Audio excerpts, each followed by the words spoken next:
So tell me, what made you go into coffee of all things? Well, that's a really good question, and in fact, I've had more light shed on that subject recently, which it didn't even really become part of the story until some additional self-awareness. So back years and years and years ago, before I lived out here, I started to visit this area, and I probably had my first good cup of coffee here in the Northwest. I was visiting my brother and his wife before they were married out in Bainbridge,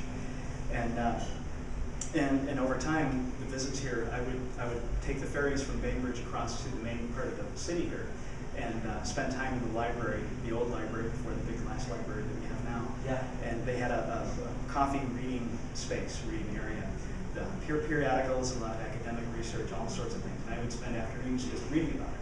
Oh, wow. So it was an intellectual exercise. Intellectual so and tasting the coffee and going, oh my god. No, it was all of that. It was all of that. I mean, if we go way back, I can admit to in college taking spoonfuls of those frozen, those freeze-dried Folgers crystals, spooning them right into my mouth without even bothering to brew any coffee, and that's how I would make it through, studying and exams. It's like saliva coffee or something. Yeah, it was kind of insane, and it was not anything that anybody would recommend to anybody else. Right. But that's this is all on video, isn't it? So at one point, I could not have claimed to be a coffee connoisseur by any stretch. Sure.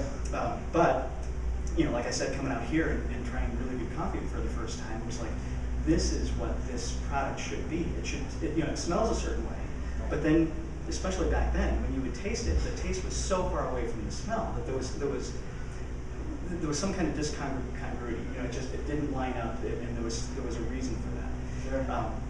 And I understand much more now over the years, all the academic study and then all of the experimentation that